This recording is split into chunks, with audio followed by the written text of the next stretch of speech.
Hello and welcome to this week's Scottish Independence podcast. This week we have some of the speeches from the Women for Independence AGM. The two speakers are Sue Lyons and Angela O'Hagan, and they're both talking on the topic of the cost of living crisis and its disproportionate effect on women. The main theme of the day is the cost of living crisis. And somebody, a man, asked me the other day, why is that your focus for your Women for Indie AGM? Surely it affects everybody the same. And of course, the simple answer is that's not the case. And we know, and we're going to be hearing later today, just how badly it affects women in particular. But the cost of living crisis is everywhere, and it seems to have been with us for really quite a long time. Obviously, we knew that the energy prices were going to rise. We had a horrific summer of inflated fuel prices, but we're now in one of the deepest recessions we've been in decades, the highest inflation for 40 years, and the highest interest rates for a similar time.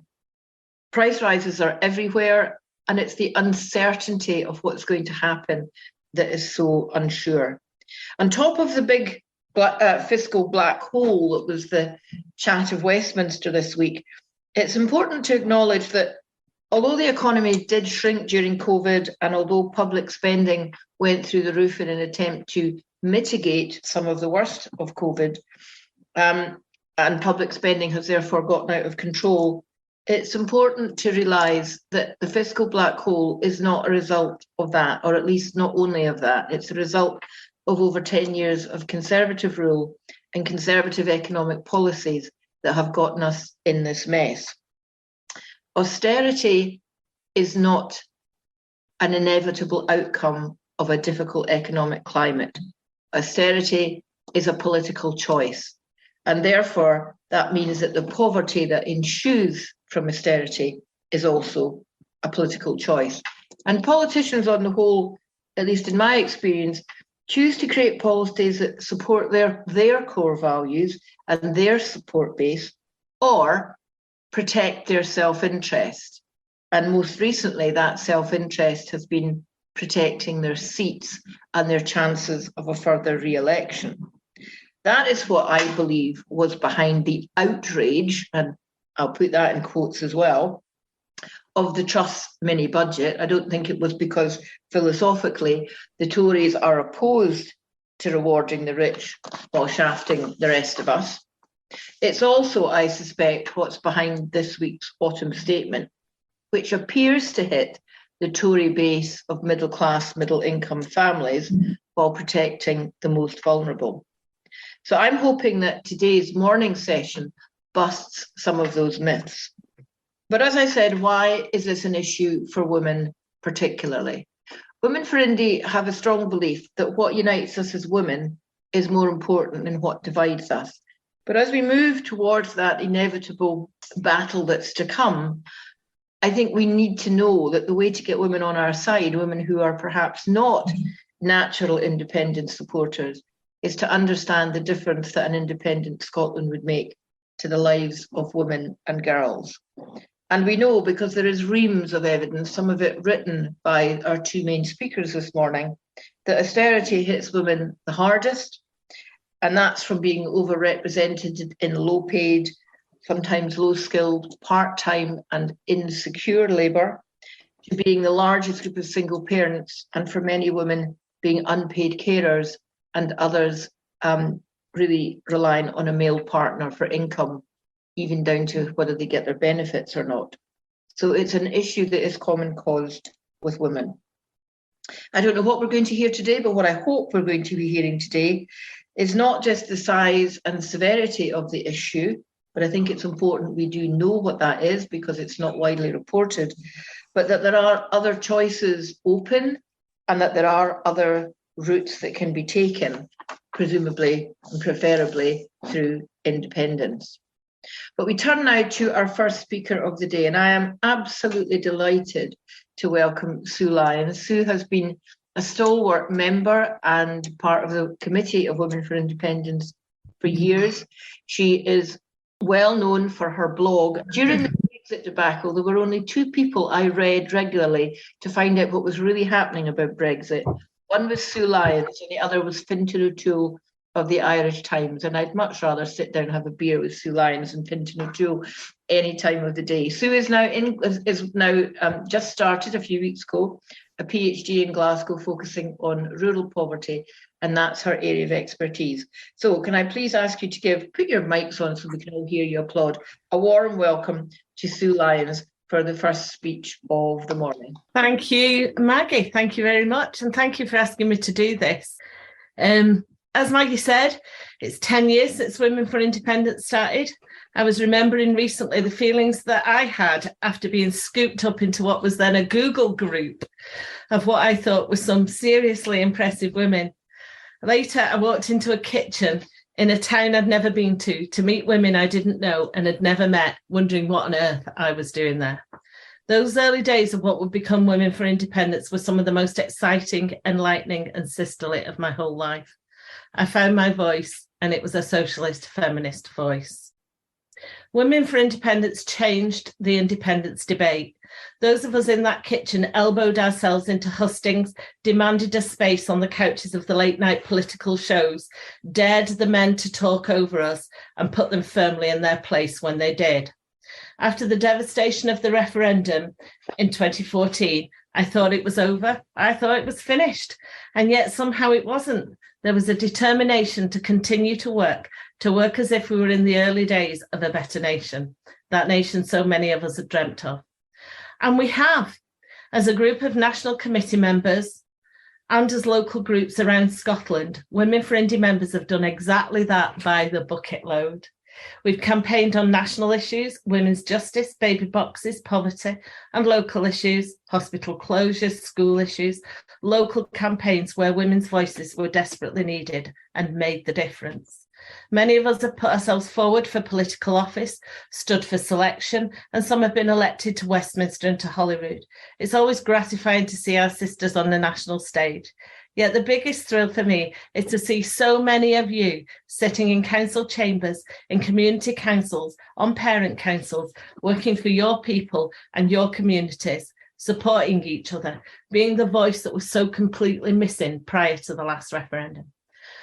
And yet, despite all this, working as if we're in the early days of a better nation is really tough when we aren't. In the wake of Brexit and now facing a cost of living crisis that will see poverty rise to levels many of us have never seen in our lifetimes, it's really tough to remain optimistic and determined. Being part of the UK today is like finding ourselves in a strange, unfamiliar place where no matter how hard we look for it, we can't find the way out. It's tempting to step back and think it's too hard. It's tempting to think we'll never get a second referendum. And if we do, then there's no way we can win with the media, the might of the British establishment against us, and the misery that yet another Tory Prime Minister brings along with his tea chests and packing cases into 10 Downing Street. And yet independence is more important than ever. As we look around us at the impact of the hideous policies of this ever-increasingly hideous government, more and more it's becoming clear that independence is the tool we need to do things better. Being part of this union prevents Scotland being the better nation that we've tried so hard to make, even with one hand tied behind our back. In the 8 years since the first Indie referendum, women have been at the sharp end of the UK's war on the sick, the poor, those on benefits, immigrants and refugees. Poverty is ravaging our towns and our sisters' lives. Food banks have become well-kent sight in our towns.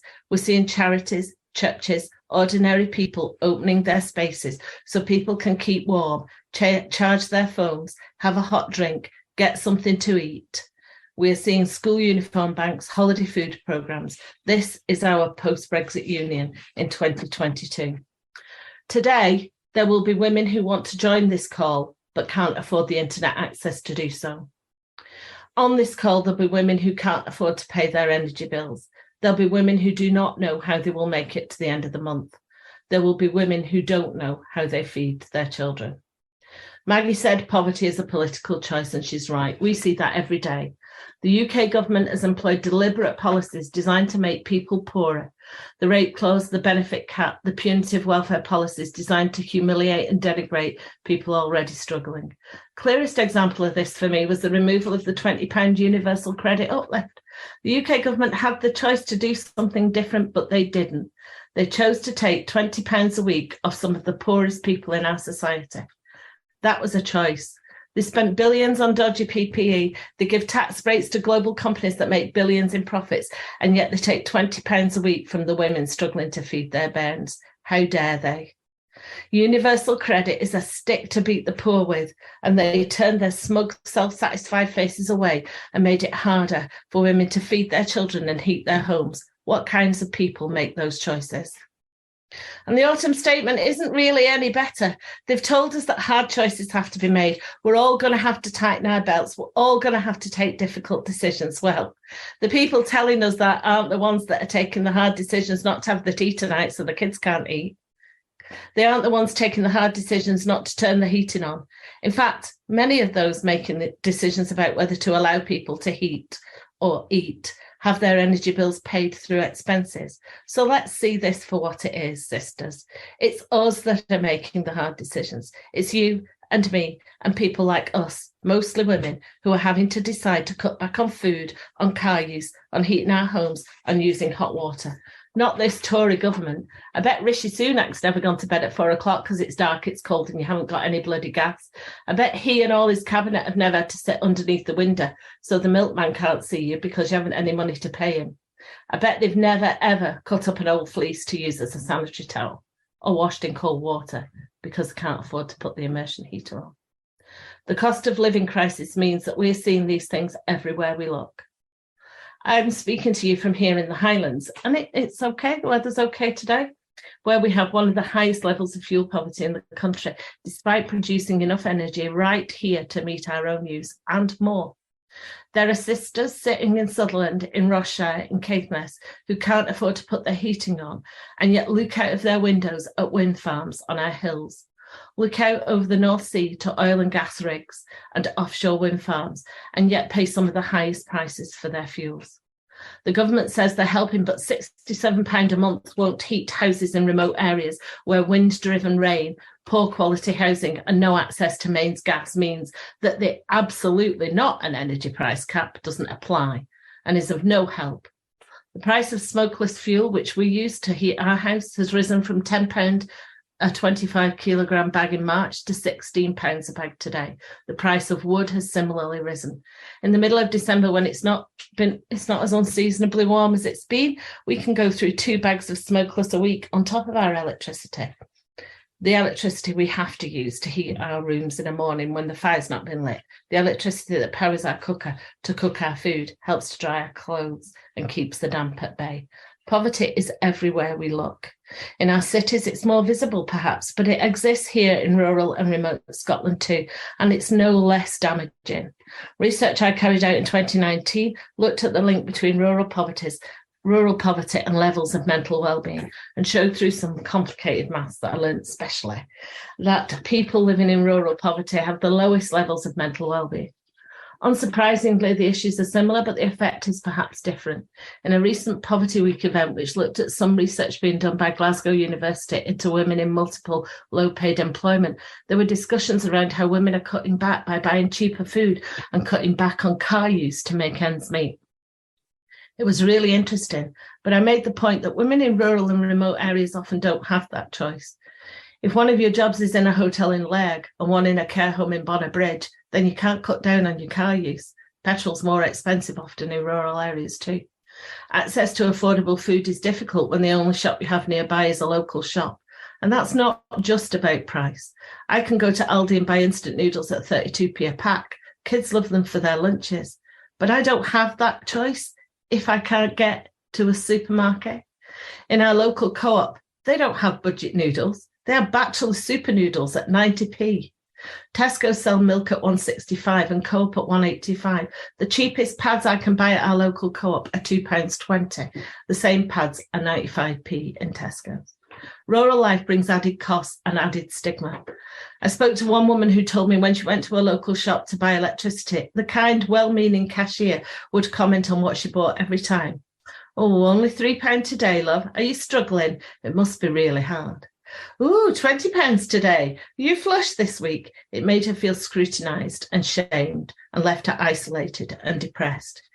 Here in rural Scotland, our housing costs more.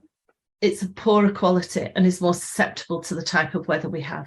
But houses are designed to be heated properly, and when they aren't, mould can form, damaging health and the building. After the devastating news of the death of a wee boy, Awabe Shak, as a result of mould in his housing association home in Rochdale, a place I know well, where I grew up and lived before moving to Scotland, we saw people on social media blame his parents for his death. They should have just wiped the mould away. They should have done better. They should have just kept their heating on. What use is it telling people to keep their homes heated when they can't afford to turn on their electricity or their gas? What use is it going to service a boiler when people have no credit on their gas meters? The individualisation of poverty overlooks the structural causes and gives this UK government a free pass to get away with doing what they're doing just now. Nothing. Poor governance, poor housing, racism, all factors in the death of a beloved and beautiful child. And yet we hear the UK government express regret, but they don't take any action because ultimately they don't care. They too think that poverty is an individual failing. We hear this so much these days. We'd ice on the inside of our windows when I was a kid and we just piled coats up and it didn't do me any harm. Just put another jumper on. These are the foods you can eat if you just scrape the mould off. I can't even get over that article in the Express. There's no care and compassion from this government. Never big on these in the first place, they were dumped, tipped into the pile of Brexit shittiness, thrown into the sea to lighten Britain's load as she set sail for the sunlit uplands of post-Brexit growth. Except there's no sunlit uplands if you're poor, just grinding greyness and empty cupboards. Nothing in the autumn statement will change that. Women will remain, as I heard said recently, the shock absorbers of poverty.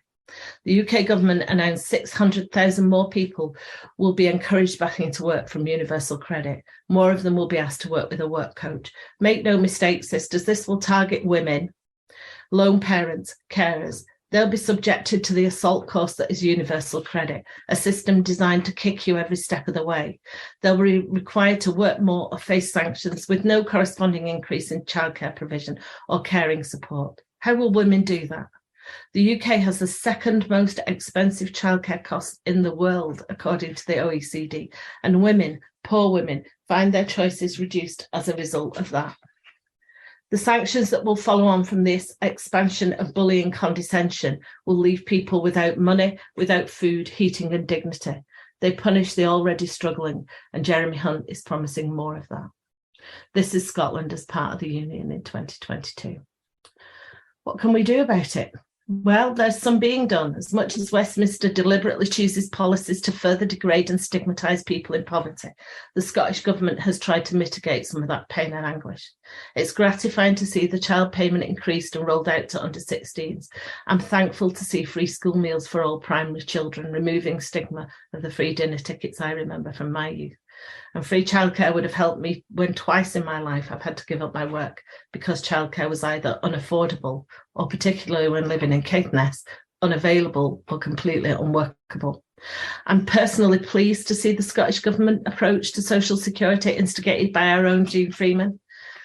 I called for its devolution in the lead up to the Smith Commission, and having taken part in some of the experience panels and development work through my role with the Poverty Alliance and Spirit Advocacy, I've been really pleased to see the development of that. And yet it's not enough. If you read the report by the Poverty Alliance and the Scottish Women's Budget Group, which came out this week, you would have seen how women internalise and blame themselves for the poverty and hardship that they experience. Women are more likely to be poor, have low levels of savings, if any at all, less wealth, and twice as likely as men to rely on the social security system. Parenting, caring responsibilities limit the ability of women to take on more paid work, leaving many of us struggling to stay afloat in the face of rising costs and inadequate social security payments. There remains much to be done. We saw from the Scottish Social Attitudes Survey that 68% of people felt that income should be redistributed even. from the wealthy to the poorer. 64% were happy to pay more tax in order for more money to be spent on health, education, and crucially, social welfare. So in Scotland, the will is there. We know we need more policies like this, and it appears that we want more policies like this, but they cannot come without independence. The Scottish Government is nudging us in the right direction, but when purse strings are tightened by Westminster, then that nudging becomes more difficult. And progressive steps to fundamentally move Scotland away from the neoliberal me society that the Tories have nurtured since Thatcher become harder and smaller. The Scottish Government has thankfully prioritised the spending commitments they made for people, for the child payment, for mitigating the policies that the UK Government foists on us. Because remember, we have to mitigate them. We have to find the money to meet the bills of the bedroom tax, to ensure that people are paid a living wage, to remove the impact of the disgusting rape clause. These are all helpful to women, but there is more that can be done. And our manifesto sets out what we want the Scottish Government to do across a whole range of issues. Despite this, the catastrophic fallout from this Tory government leaves us failing cuts to public services, struggling to offer the pay rises that people rightly want and deserve. Cuts to public services have the greatest impact on people living in poverty, on women. This constant battle to spend only what the UK government allows Scotland to spend is damaging to our society and to people here in Scotland. Our inability to borrow to fund anything other than some capital projects is a barrier to women's equality in Scotland today. There's a lot of back-slapping from Jeremy and his mates and suggestions that this government is keeping the triple lock and uprating benefits in line with inflation. But they've kept the benefit cap, they haven't increased the local housing allowance, and that means more of people's money will go on rent.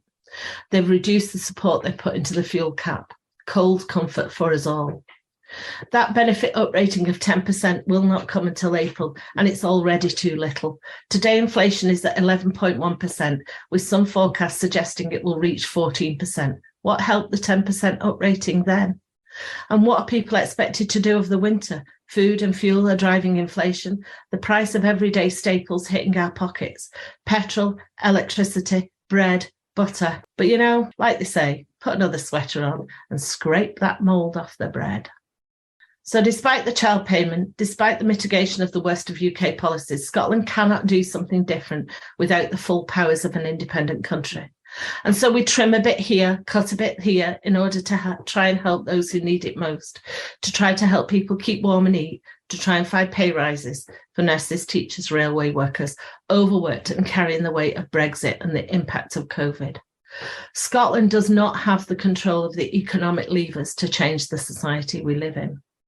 Talking about economics is challenging. There seem to be as many views on whether we need to raise taxes and cut spending as there are those that say we should cut taxes and raise spending. Experts here, there and everywhere.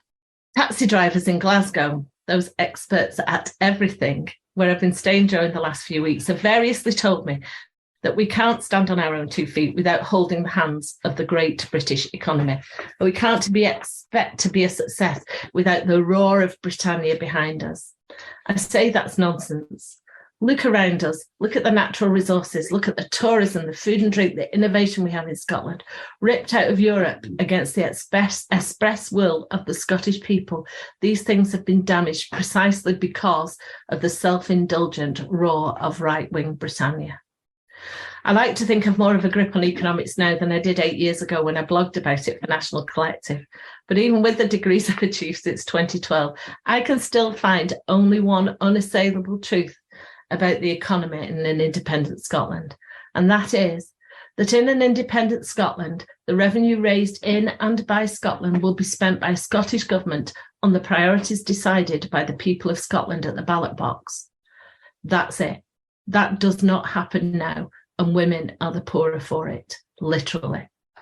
This idea we can only survive because of the largesse of the UK government is not only nonsense, it's dangerous.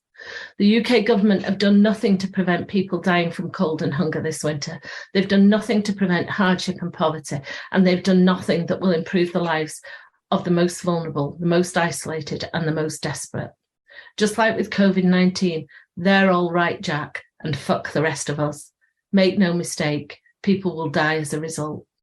Tied as we are to Westminster at the hands of a government that have evidence that they don't value the human condition through their policies on refugees, their welfare policies, their complete disregard for COVID regulations that they devised, we've seen the Scottish Government at least try to improve things for people at the sharp end.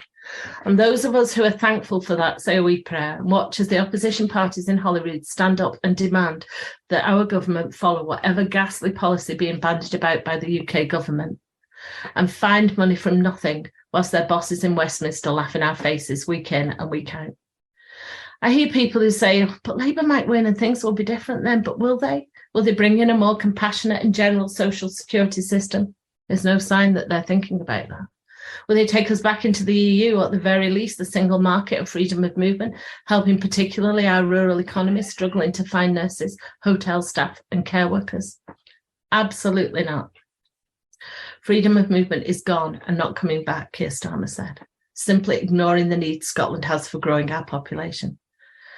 Will they fundamentally tackle the structural issues which see women drowning under the weight of poverty and inequality? I doubt it. Theirs is the voice of individualism. It is the voice of conditionality and punitive social security rules.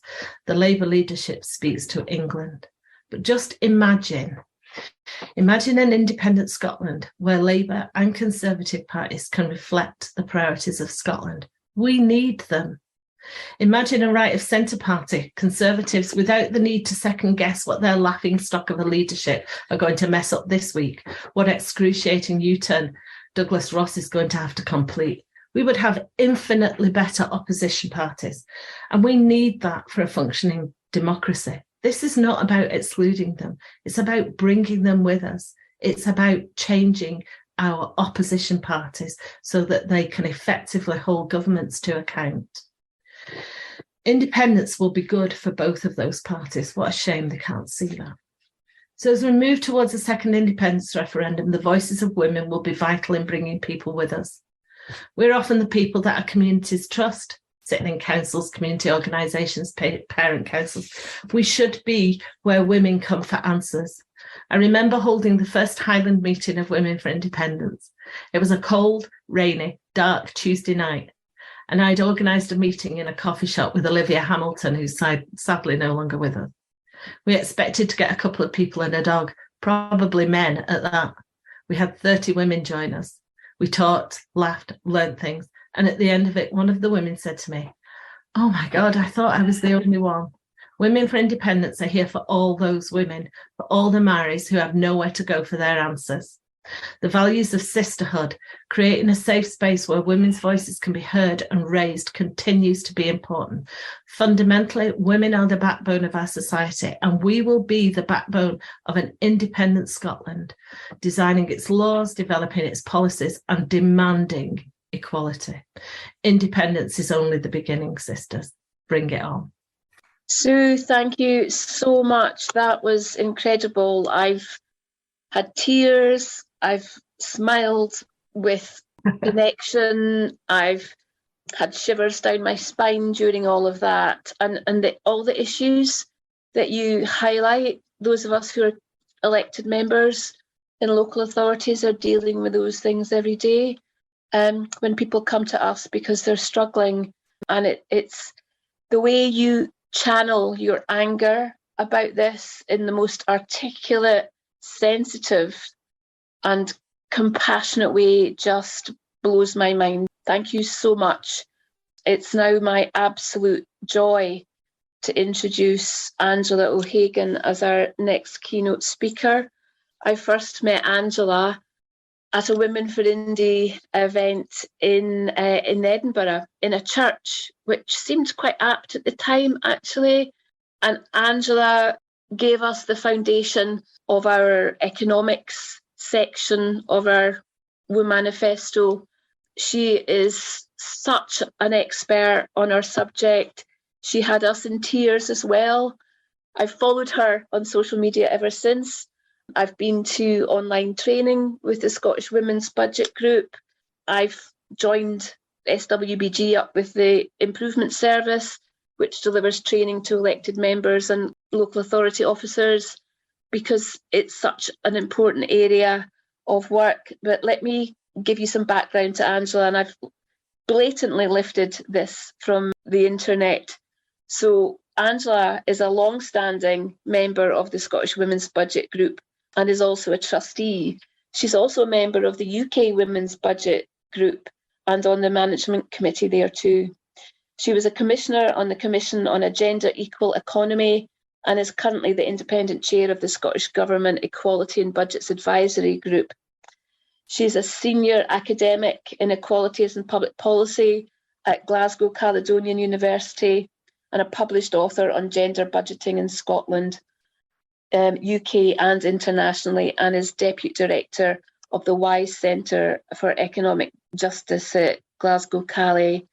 Angela's way of describing how women are negatively impacted by budget decisions and what we can do to address that will stay with you, I have absolutely no doubt.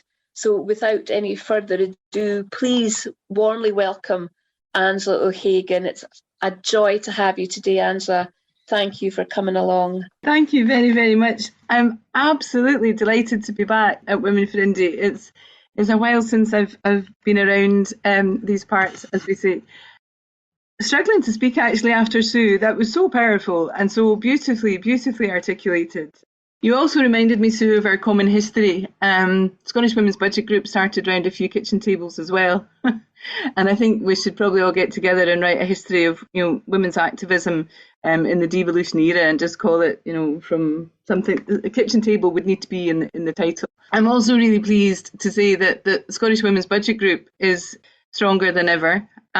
We have, through support from our sisters at the UK Women's Budget Group and then international funding, secured some seed money that then has allowed us to start to employ staff for the first time.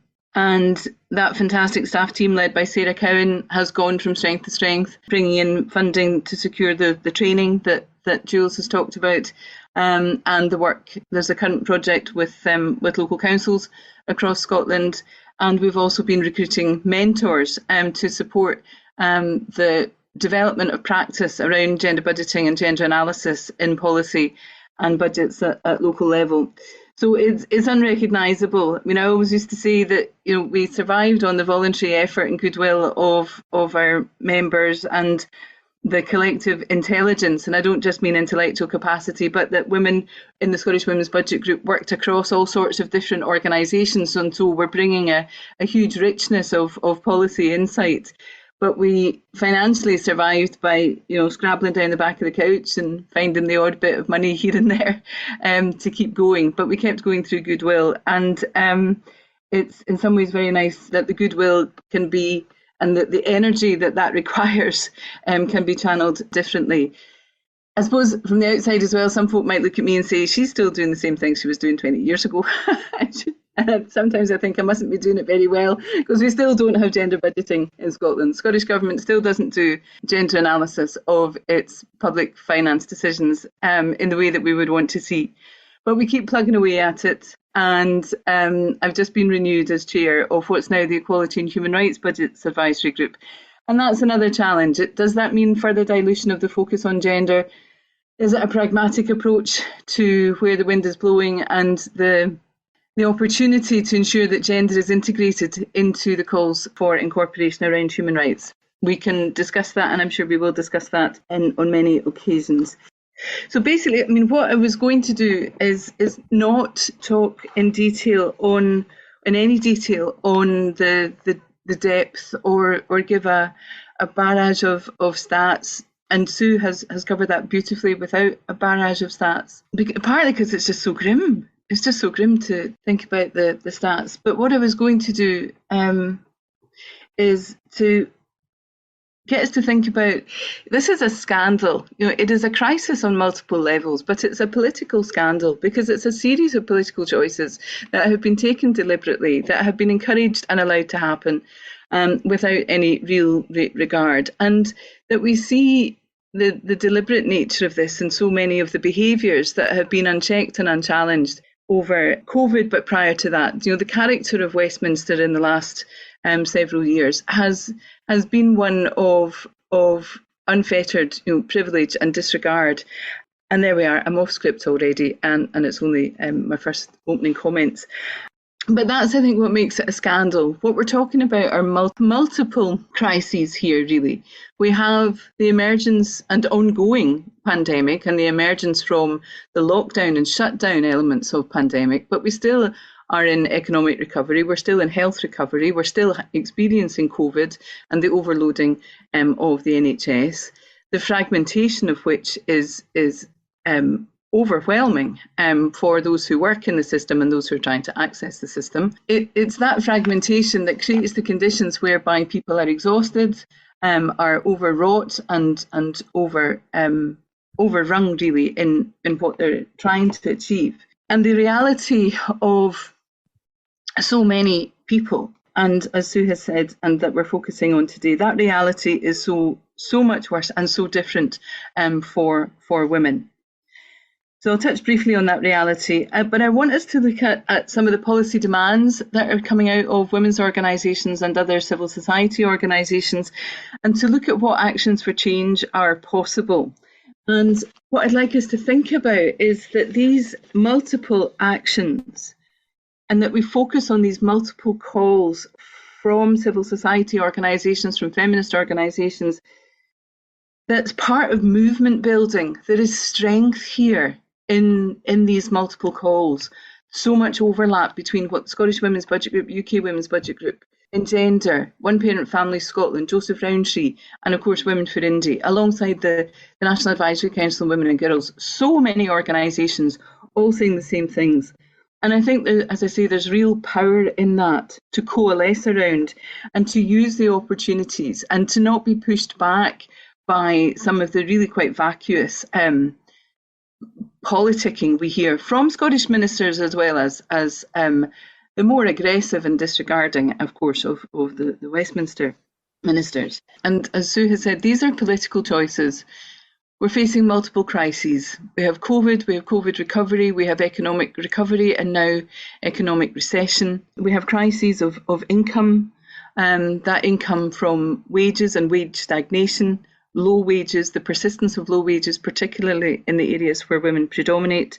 Crisis of savings and pension, again, worst experienced by women for all the reasons that have been very well rehearsed and established over many years in relation to women's relationship with the labour market and paid work, and the relationship and the enduring relationship between women's paid employment and women's unpaid work.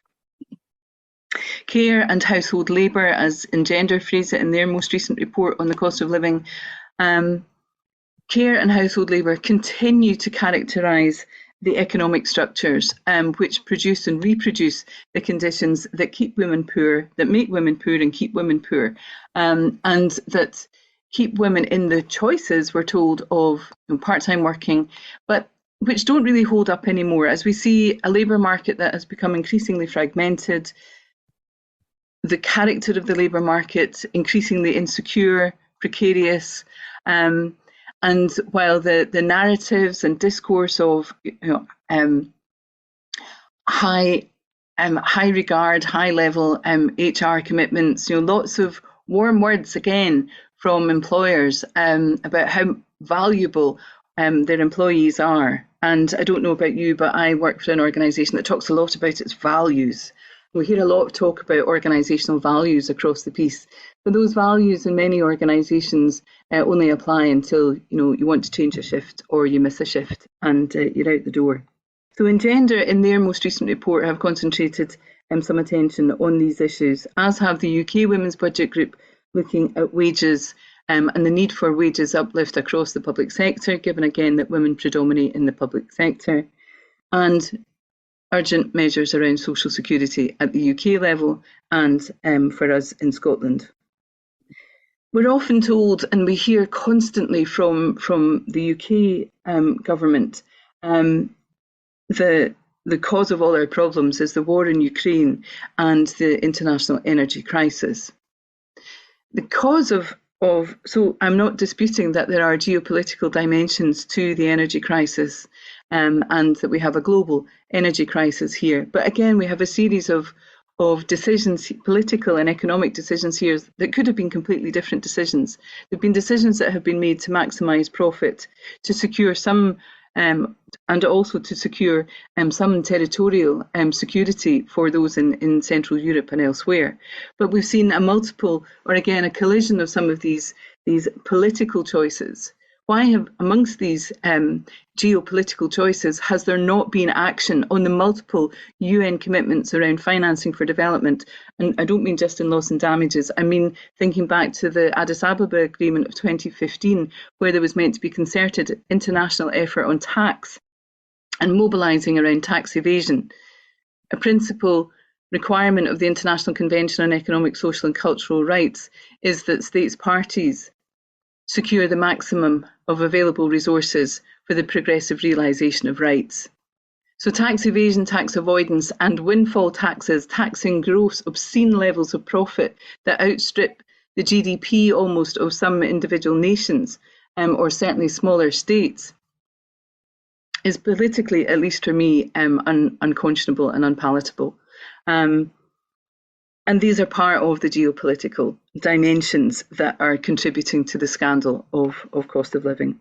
And the collateral damage in all of this are women, especially poorer women. And so you use the phrase shock absorbers, which we see across so many reports, testimonies and statements from women around the world. I was with colleagues from South Africa through the week, and they were using exactly this phrase. As my lovely colleague Sarah Marie Hall talks about, she was taking issue with the press as well over the summer, talking about the cost of living crisis. And when she'd used the phrase cost of living scandal, she was kind of airbrushed out a little bit. So fair play to Sarah Marie. She pushed back hard on that, saying it is a scandal and we need to keep talking about it as a scandal. And as we've heard, austerity is a political choice. We know austerity is a political choice, but it is a deeply gendered, classed and racialised process, because that's who experiences engender austerity the most. And you can read more about Sarah Marie's views on some of this in the blog. I saw a statistic through the week and I couldn't find it again ahead of today. We've known for a while, it was 2021, that we were first hearing about there being more food banks than McDonald's. And we need to avoid that becoming almost like a catchphrase. But I saw through the week something that said there was more food banks, not just than McDonald's, but now than Greggs. Now, I was talking about this with students yesterday. Glasgow Caledonian is at the back of Buchanan Street bus station, as you know, and so from the university down to Central Station, there's at least 4 Greggs. Kind of made us trying to get students to think about this. Many students, but particularly many students at organisations like GCU are very well aware of what's going on. It's their reality too. The realities really are these unbearable realities where women in the Joseph Rowntree Foundation report, and what I think is interesting as well about these reports is the methods, that there's a lot of diary use going on, a lot of testimony, a lot of spending time with women, which is really, really important and makes this evidence so much more powerful. We're not sitting combing through the statistics and producing dry statistical reports. These are women's real life experience, and if politicians aren't going to listen to that, then I'm not sure really what we have left. What are they going to listen to? But in the Joseph Rowntree report earlier, one woman talked about it's not the cost of living, it's the cost of surviving. And that was, not in the report, that's what she said at the launch of the report. The Scottish Women's Budget Group and Poverty Alliance report out this week, again using diaries and direct testimony with women, where one of the women, her comment is used in the title of the report. It's hard work being poor. And as this report highlights, that specific groups of women are particularly struggling. Asylum-seeking women are experiencing increasing food insecurity along with many other women, but have a particular context there, so long as they have no recourse to public funds. I just can't really, again, get my head around that's a permissible act of public policy. Women with caring responsibilities are struggling to afford essential items, and lone parents are facing further pressure supporting households financially. And as we've heard as well, women in multiple low-paid employment are experiencing increasing levels of financial hardship. Women with multiple jobs, some paying as low as £2 an hour, delivery and takeaway drivers over a weekend being paid £2 an hour. The precarity is immense, but the disregard for human labour, the disregard for human value in the labour market that is emerging and that is being allowed to emerge. And when we hear from Westminster the intention to further roll back on the unnecessary regulation of the labour market, it is absolutely chilling.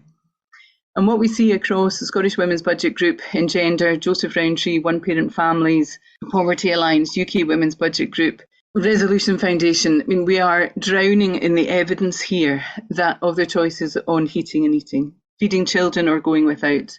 The reproductive health choices that are highlighted in the Scottish Women's Budget Group report are incredibly powerful, where women are sticking with contraception and different forms of contraception because of the cost of menstrual products, because of the cost of formula, women breastfeeding not through choice but through financial necessity, women not having subsequent children because of the cost of having further children, because of the costs all around them, because of debt and anxiety around debt repayment and further debt accumulation in order to meet everyday costs now.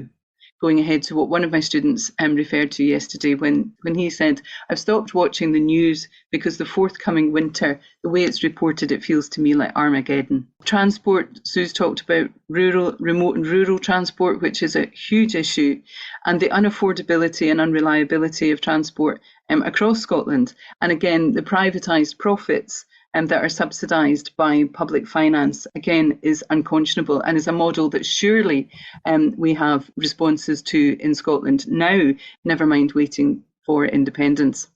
The worry and anxiety about the future for so many women has been well documented over the last year or so. That anxiety generated from lockdown and shutdown in COVID, when women again bore the brunt. Reserve Army of Labour came into full force again during lockdown and shutdown as care services closed, care services and care packages were withdrawn, and as so many sectors closed down, women found themselves again in the front line in all senses. Frontline workers, key workers, carers, the carers that we clapped for, the carers that we were asked to clap for, those same carers who were having their wages reduced at the time, those same carers who had no PPE at the time, but people clapping for them on the doorstep would make them feel so much better. So what's happening? The multiple calls for action across all of these reports, all of these ways in which women's voices are being encouraged to be heard and are being captured and amplified. Women aren't asking for the moon, they're asking for an adequate income through a caring social security system that addresses the inhumanity of no recourse to public funds, that addresses the inhumanity and loss of dignity for asylum seekers, the expectations, the enduring expectations that carers will continue to care without adequate income and adequate support, and the low-paid workers who have multiple low-paid jobs in precarious, fragmented labour market. Women asking for investment in preventative public services. We've seen repeatedly analysis from the UK Women's Budget Group and members of the UK Women's Budget Group, and Scottish Women's Budget Group will be producing statistics, some data analysis for Scotland on this in the next few weeks. Over the last few years, Jerome de Henau and Sue Himmelweit of the UK Women's Budget Group have run a number of exercises looking at investment in social care. Investment in care as a percentage of GDP, of gross domestic product. And repeatedly, their studies have shown across multiple OECD countries that investment in care produces significantly higher returns on that investment than investment in any other capital projects. So for 2% investment of GDP in the UK, the return on investment would be 2.7, nearly 3 times as high as investment in any other area. But yet, and I'll come back to this in a minute, when it comes to looking at our economic strategy in Scotland under the current government, care isn't there. So what women are asking for is investment in preventative public services, in services that mean that people don't fall through the safety nets, all those safety nets that are there in international human rights legislation, in domestic legislation and in Scottish legislation, and we are still hearing about the kinds of poverty, the kinds of anxiety and poverty-induced anxiety that we are, the housing conditions that we've heard about from Sue and all around us at the moment. And women are asking for investment in support and advice services for debt management, income maximisation, and stigma-free advice. That stigma comes up every time we talk about this, and was so powerfully spoken about in Sue's earlier comments, that scrutiny and that entitlement of people to comment on other people's lives. Basically, what women are asking for is to just have enough money in their pockets to meet their needs. And so across all these reports, there's recommendations for the UK and Scottish governments, for the Scottish Government, for the Department of Work and Pensions, for Social Security Scotland, for the NHS and local authorities in Scotland.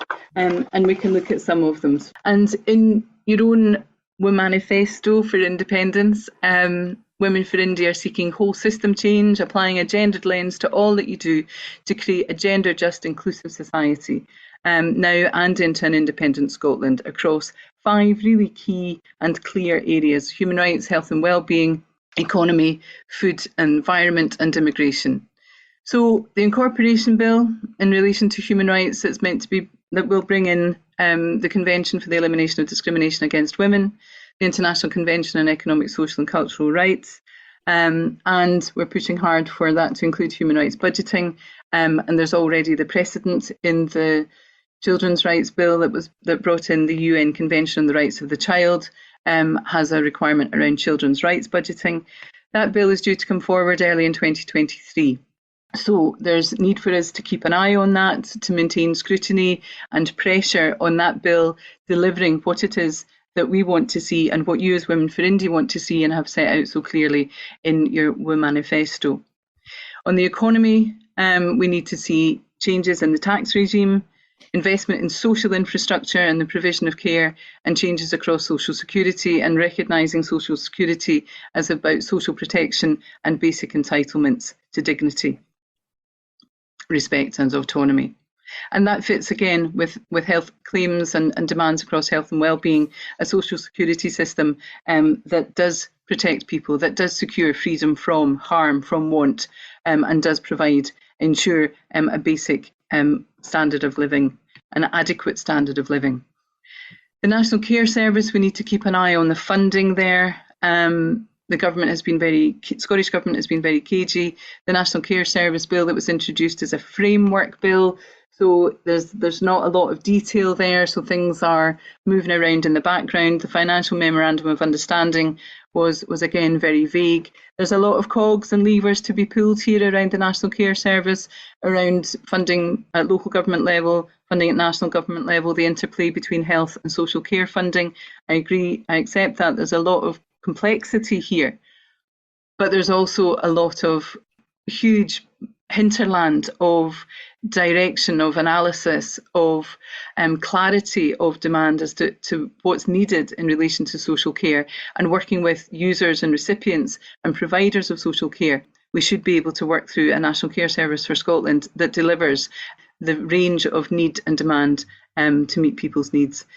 The Cost of Living Scotland Bill, the Tenant Protection Bill has also come in. So again, one to watch in terms of do those commitments follow through, and where some of the money goes in terms of housing. We need to see more action there around local government and other public services, looking at ways of delaying and mitigating, reducing or eliminating individual household debt.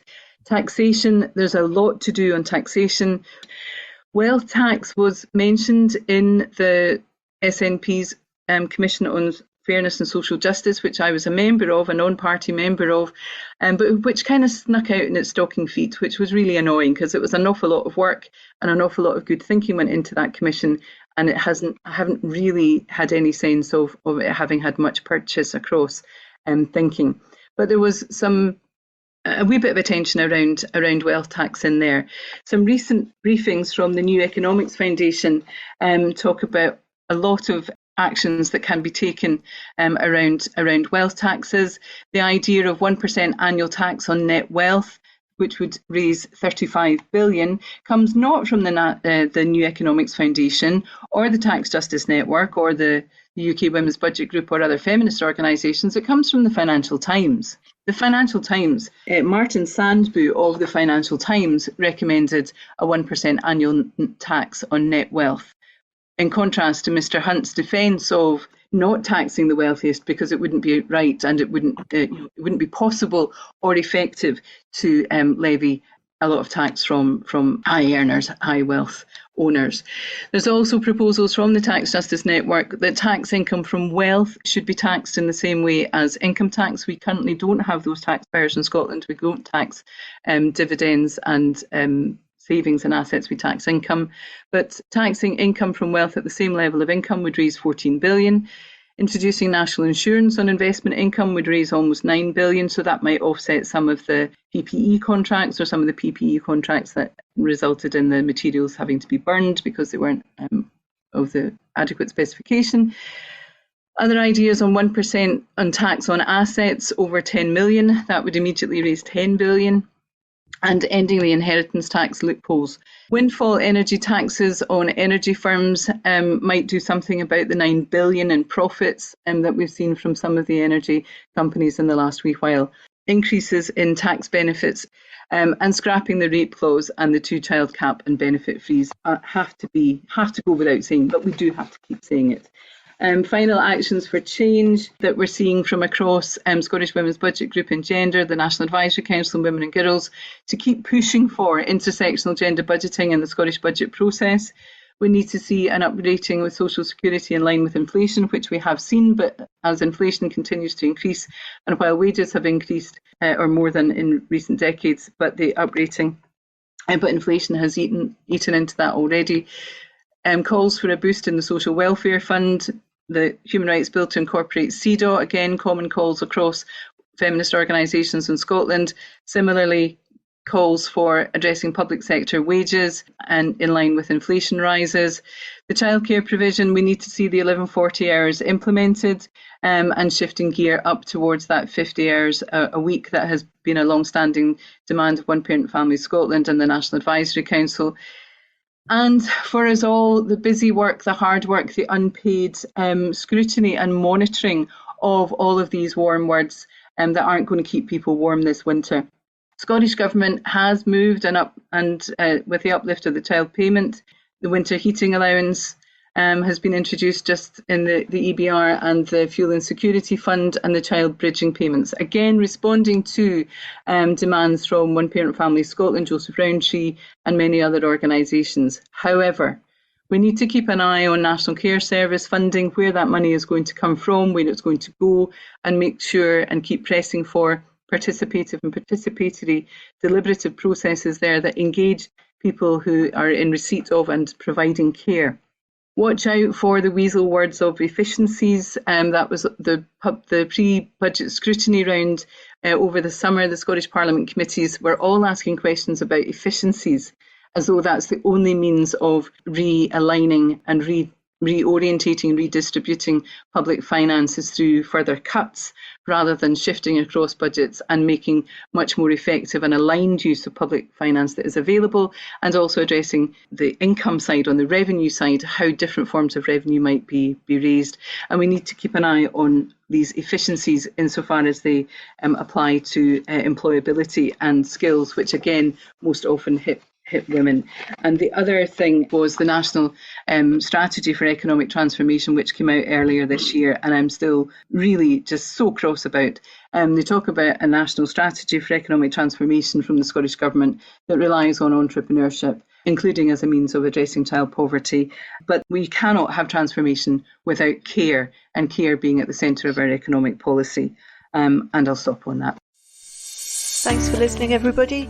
We'll be back again next week with another Scottish Independence podcast. And you can check out our website, podcasts.independencelive.net, to see all our previous episodes and our very popular blog.